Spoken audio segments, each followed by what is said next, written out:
നമ്മൾ മോർണിംഗ് റിപ്പോർട്ടറിലേക്ക് കടക്കുകയാണ്, വിശദമായി കടക്കുകയാണ് പ്രേക്ഷകരെ. ഇന്നലെ തിരുവനന്തപുരമായിരുന്നു ശ്രദ്ധാകേന്ദ്രമെങ്കിൽ ഇന്ന് നമ്മൾ രാജ്യ തലസ്ഥാനത്തേക്കാണ് പോകുന്നത്. അതായത് നോബൽ മാരക്കാരനുണ്ട്. നോബൽ മാരക്കാരൻ ദില്ലി ആർക്കൊപ്പം എന്നറിയാൻ മണിക്കൂറുകൾ മാത്രമാണ് ബാക്കി. അപ്പോൾ നമുക്ക് നോബൽ മാരക്കനോട് കൂടുതൽ ചോദിക്കാം അല്ലേ? അതെ, ഈ രാവിലെ 8 മണിക്ക് വോട്ടെണ്ണൽ ആരംഭിക്കും. ആദ്യ ഫലസൂചനകൾ എപ്പോഴാണെന്ന് നമുക്കറിയണം. നോബൽ മാരിക്കാരൻ ചേരുന്നു. നോബൽ, എക്സിറ്റ് പോളുകളുടെ ആത്മവിശ്വാസത്തിൽ നിൽക്കുന്ന BJP, പക്ഷേ എക്സിറ്റ് പോളുകൾക്കനുസരിച്ചല്ല ഞങ്ങളുടെ വിജയപരാജയങ്ങൾ വന്നിട്ടുള്ളതെന്ന് പറയുന്ന ആം ആദ്മി, ദില്ലിയിൽ അവസാന നിമിഷത്തിൽ പോലും അരങ്ങേറുന്ന നാടകീയ രംഗങ്ങൾ, എന്തെങ്കിലും കിട്ടുമോ എന്ന് ആഗ്രഹിക്കുന്ന കോൺഗ്രസ്, എന്തായിരിക്കും നോബൽ ഇന്ന് സംഭവിക്കുക? Roshni, very good morning. ദില്ലിയെ സംബന്ധിച്ച് ഇന്നിപ്പോൾ പോളിംഗ് 8 മണിക്ക് തന്നെ ആരംഭിക്കും. നമ്മളുള്ളത് ദില്ലിയിലെ ഗോൾ മാർക്കറ്റുള്ള പോളിംഗ് സ്റ്റേഷന് മുന്നിലാണ്. ഇവിടെ നമുക്ക് ആദ്യമേ തന്നെ പോളിംഗ് എത്തുന്ന ആളുകളെ സ്വീകരിക്കാൻ dear polling team, we are welcome you heartily എന്ന് തെരഞ്ഞെടുപ്പ് കമ്മീഷൻ എഴുതി വെച്ചിരിക്കുന്നു. അല്പസമയത്തിനകം തന്നെ സ്ട്രോങ് റൂമുകൾ തുറക്കും. അതിനുശേഷം കൗണ്ടിങ്ങിലേക്ക് കടക്കുകയാണ്. ആദ്യഘട്ടത്തിൽ പോസ്റ്റൽ ബാലറ്റുകൾ ആയിരിക്കും എണ്ണുക, പിന്നീടാണ് ഇലക്ട്രോണിക് വോട്ടിംഗ് മെഷീനിലേക്ക് എന്താണെങ്കിലും എണ്ണൽ ആരംഭിക്കുകയുള്ളൂ. ആദ്യഘട്ടത്തിൽ തന്നെ വലിയ രീതിയിൽ ഫലസൂചനകൾ വരും എന്നാണ് നമ്മൾ പ്രതീക്ഷിക്കുന്നത്. വലിയ സുരക്ഷയൊക്കെ ഇവിടെ ഈ കൗണ്ടിംഗ് സെന്ററിന് പുറത്ത് ഏർപ്പെടുത്തിയിട്ടുണ്ട്. ത്രിതല സുരക്ഷയാണ് ഒരുക്കിയിരിക്കുന്നത്. നമുക്ക് CRPFൻ്റെയും അതോടൊപ്പം തന്നെ മറ്റ് സേനകളുടെയൊക്കെ ഒരു വരവ് ഇപ്പോൾ രാവിലെ തന്നെ കാണാൻ കഴിയുന്നുണ്ട്. എന്താണെങ്കിലും ഞാൻ ആദ്യം സൂചിപ്പിച്ചതുപോലെ തന്നെ 8 മണിക്ക് ആദ്യം പോസ്റ്റൽ ബാലറ്റുകൾ എണ്ണും. നാമമാത്രമായ പോസ്റ്റൽ ബാലറ്റുകൾ മാത്രമാണ് ഉള്ളത്. 8:30 തന്നെ വോട്ടിംഗ് മെഷീനുകൾ എണ്ണി തുടങ്ങും എന്നാണ് നമ്മൾ പ്രതീക്ഷിക്കുന്നത്.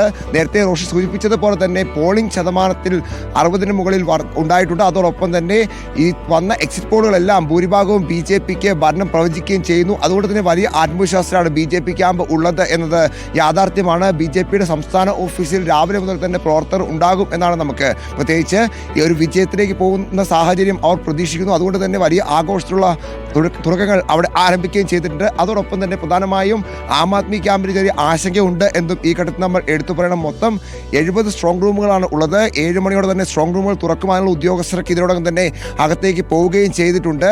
ഇപ്പോൾ ഈ തെരഞ്ഞെടുപ്പുമായി ബന്ധപ്പെട്ടുകൊണ്ട് പ്രധാനമായും ആം ആദ്മി അടക്കം ഓപ്പറേഷൻ താമരയ്ക്ക് BJP ശ്രമിക്കുന്ന ആരോപണങ്ങൾ ഇന്നലെ മുതൽ തന്നെ ശക്തമായി തന്നെ ഉയർത്തുകയും ചെയ്യുന്നു. നിലവിലത്തെ സാഹചര്യത്തിൽ വലിയ പ്രതീക്ഷയൊന്നും കോൺഗ്രസിനില്ലെങ്കിലും പക്ഷേ കോൺഗ്രസ് പിടിക്കുന്ന വോട്ടുകളായിരിക്കും ഈ തെരഞ്ഞെടുപ്പിൽ ഏറ്റവും നിർണായകമാവുക എന്ന കാര്യത്തിൽ യാതൊരു സംശയമില്ല. കോൺഗ്രസ് കൂടുതൽ വോട്ട് പിടിച്ചു കഴിഞ്ഞാൽ സ്വാഭാവികമായും വിജയം BJPക്ക് ഒപ്പം പോകും എന്നാണ് കണക്കുകൂട്ടപ്പെടുകയും ചെയ്യുന്നത്. ഇതാണെങ്കിലും ഏജന്റുമാരൊക്കെ പോയി തുടങ്ങിയിരിക്കുന്നു. നേരത്തെ രാവിലെ ഞാൻ വന്നപ്പോൾ മുതൽ തന്നെ ആളുകളുടെ വലിയ നിര എന്താണെങ്കിലും കാണുന്നുണ്ട്. ഉദ്യോഗസ്ഥരൊക്കെ നേരത്തെ തന്നെ അകത്തേക്ക് പ്രവേശിക്കുകയും ചെയ്തിട്ടുണ്ട്.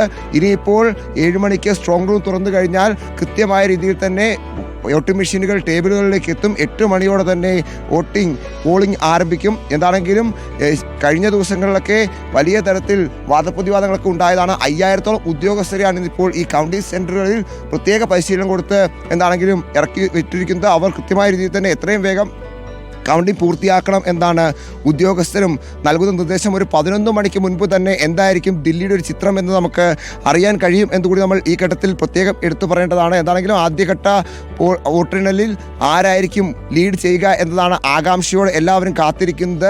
അവസാനം നടന്ന ഹരിയാന, മഹാരാഷ്ട്ര അടക്കമുള്ള തെരഞ്ഞെടുപ്പുകളിൽ BJP വലിയ ഭൂരിപക്ഷത്തിൽ അധികാരത്തിൽ എത്തുന്ന കാഴ്ചയാണ് കണ്ടത്. അതിന് പിന്നാലെ ദില്ലി കൂടി BJP പിടിക്കുമോ എന്നാണ് പ്രധാനപ്പെട്ട കാര്യം. അങ്ങനെയാണെങ്കിൽ 25 വർഷങ്ങൾക്ക് ശേഷം ദില്ലി BJP പിടിക്കുന്ന ഒരു സാഹചര്യമായിരിക്കും ഉണ്ടാവുക. BJPയെ സംബന്ധിച്ച് വലിയ നേട്ടമായിരിക്കും. പക്ഷേ ആം ആദ്മി 3-ാം വട്ടവും അധികാരത്തിൽ വരുമെന്നൊരു ആത്മവിശ്വാസം അരവിന്ദ് കെജ്രിവാൾ പ്രകടിപ്പിക്കുന്നുണ്ടെങ്കിലും പല അവരുടെ ശക്തി കേന്ദ്രങ്ങളിലും വോട്ടുകൾ ചോർന്നിട്ടുണ്ട് എന്നത് ഒരു യാഥാർത്ഥ്യമായി തന്നെ ആം ആദ്മി നേതാക്കൾ തന്നെ സമ്മതിക്കുകയും ചെയ്യുന്നു. അതാണെങ്കിലും കൗണ്ടിങ്ങിന് വേണ്ടി ഉദ്യോഗസ്ഥരും അതോടൊപ്പം ഏജന്റുമാരും ഒക്കെ അകത്തേക്ക് പോയി കഴിഞ്ഞു. ഇനിയിപ്പോൾ 7 മണിക്ക് സ്ട്രോങ് റൂം തുറപ്പും പിന്നാലെ 8 മണിയോടെ ടേബിളുകളിലേക്ക് വോട്ടിംഗ് മെഷീനുകൾ എത്തിത്തുടങ്ങും. റോഷ്നി, യെസ്, അതുപോലെ തന്നെ നോബൽ, ഈ സൗജന്യങ്ങൾ പ്രഖ്യാപിച്ചുകൊണ്ടാണല്ലോ എല്ലാ രാഷ്ട്രീയ പാർട്ടികളും കനത്ത മത്സരം അവിടെ കാഴ്ചവെച്ചത്. അപ്പോൾ ജനങ്ങൾക്ക് പണമാകട്ടെ, ഇൻഷുറൻസുകളാകട്ടെ, അങ്ങനെ എല്ലാം പാർട്ടികൾ പ്രഖ്യാപിച്ചിരുന്നു.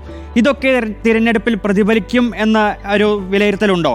മാത്രമല്ല, വെങ്കി ചോദിച്ചതിനോട് നോബൽ കൂട്ടിച്ചേർക്കാനുള്ളത് ഈ പ്രചാരണ കാലം എന്ന് പറയുന്നത് വലിയ ചൂടുള്ളതായിരുന്നു. കാരണം ആരോപണ പ്രത്യാരോപണങ്ങൾ നിറഞ്ഞ പ്രചാരണ കാലമാണ്. കൂടുതൽ ശക്തമായ ആരോപണങ്ങൾ നിറഞ്ഞ കാലമാണ് ദില്ലിയിൽ നമ്മൾ കണ്ടത്.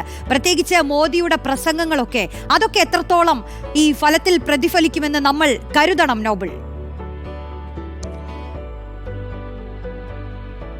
ഈ തെരഞ്ഞെടുപ്പിലെ ഏറ്റവും നിർണായകമായത് ഫ്രീബീസ് തന്നെയാണ്. കാരണം അരവിന്ദ് കെജ്രിവാൾ ദില്ലിയിൽ അധികാരത്തിൽ എത്തുന്ന കാലം മുതൽ തന്നെ അദ്ദേഹം സൗജന്യങ്ങൾ ഒരുപാട് നൽകിക്കൊണ്ടാണ് ദില്ലിയിലെ ജനങ്ങളിലേക്ക് ഇറങ്ങിച്ചെന്നത്. സ്വാഭാവികമായും ഈ തെരഞ്ഞെടുപ്പിലും ആ സൗജന്യങ്ങൾ 3 പാർട്ടികളും മത്സരിച്ച് പ്രഖ്യാപിക്കുന്ന ഒരു കാഴ്ചയായിരുന്നു നമ്മൾ കണ്ടത്. പ്രത്യേകിച്ച് വനിതകൾക്ക് പ്രതിമാസം 2100 രൂപ നൽകുമെന്ന് അരവിന്ദ് കെജ്രിവാളും ആം ആദ്മി പാർട്ടിയും പറഞ്ഞപ്പോൾ ഞങ്ങൾ 2500 നൽകുമെന്ന് കോൺഗ്രസും BJPയും പ്രഖ്യാപിച്ചു. അതോടൊപ്പം തന്നെ സൗജന്യ ചികിത്സ 500 രൂപയ്ക്ക് പ്രതിമാസം ഗ്യാസ് സിലിണ്ടർ, അതോടൊപ്പം തന്നെ മറ്റ് വിദ്യാസമ്പന്നരായ തൊഴിലില്ലാത്ത ആൾക്ക് 8500 രൂപ മാസം ഓണറേറിയം, അത്തരത്തിൽ നിരവധി പ്രഖ്യാപനങ്ങളുണ്ടായി. ഒപ്പം പൂജാരിമാർക്ക് ഉൾപ്പെടെ ഓണറേറിയം പ്രഖ്യാപിച്ചുകൊണ്ട് അരവിന്ദ് കെജ്രിവാൾ രംഗത്ത് വന്നു. അത്തരത്തിൽ നിരവധി ഫ്രീബീസ് ആണ് ഈ തെരഞ്ഞെടുപ്പിൽ ചർച്ച ചെയ്യപ്പെട്ടത്. ഈ തെരഞ്ഞെടുപ്പിൽ ഏറ്റവും കൂടുതൽ ടേണിംഗ് പോയിന്റ് ഉണ്ടാക്കുന്നതും ഈ ഫ്രീബീസ് തന്നെയായിരിക്കും. പക്ഷേ അത്തരത്തിൽ വാഗ്ദാനങ്ങൾ നൽകുന്നതിൽ 3 പാർട്ടികളും ഒട്ടും പിന്നല്ല എന്നത് പ്രധാനപ്പെട്ട കാര്യമാണ്. അതുകൊണ്ട് തന്നെ ഇതിൽ അരവിന്ദ് കെജ്രിവാൾ ഇതിനു മുൻപും ഇത്തരത്തിൽ സൗജന്യങ്ങൾ നൽകിക്കൊണ്ട് അധികാരത്തിലെത്തിയതാണെങ്കിൽ പോലും അദ്ദേഹത്തിന് എതിരെ ഉണ്ടായ അഴിമതി ആരോപണങ്ങളും അതോടൊപ്പം തന്നെ ജനങ്ങളെ നേരിട്ട് ബാധിക്കുന്ന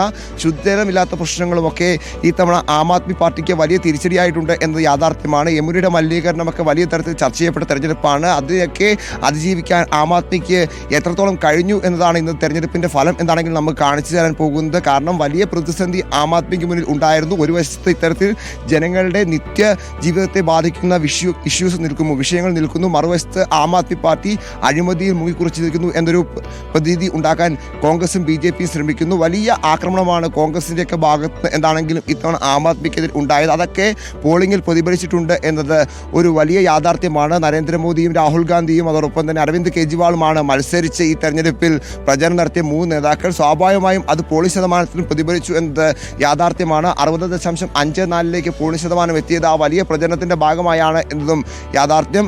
എന്താണെങ്കിലും അത്തരത്തിൽ പ്രചരണങ്ങൾ എങ്ങനെയാണ് ദില്ലിയെ വിധി എഴുതുന്നത് എന്നാണ് ഇനിയിപ്പോൾ അറിയാനുള്ളത്. അതിനുള്ള കാത്തിരിപ്പാണ് നമുക്ക്. ഏതാണ്ട് 1.5 മണിക്കൂർ മാത്രമാണ് ഇനിയിപ്പോൾ ആ കൗണ്ടിങ്ങിലേക്ക് പോകാൻ ബാക്കിയുള്ളത്. എന്താണെങ്കിലും സ്വാഭാവികമായും വലിയ രീതിയിൽ തന്നെ ഒരു വിജയം BJPക്ക് ഉണ്ടാകും എന്നത്. ശരി, നോബൽ മാരിക്കാരനാണ് ദില്ലിയിൽ നിന്ന് വിശദാംശങ്ങൾ നൽകിയത്.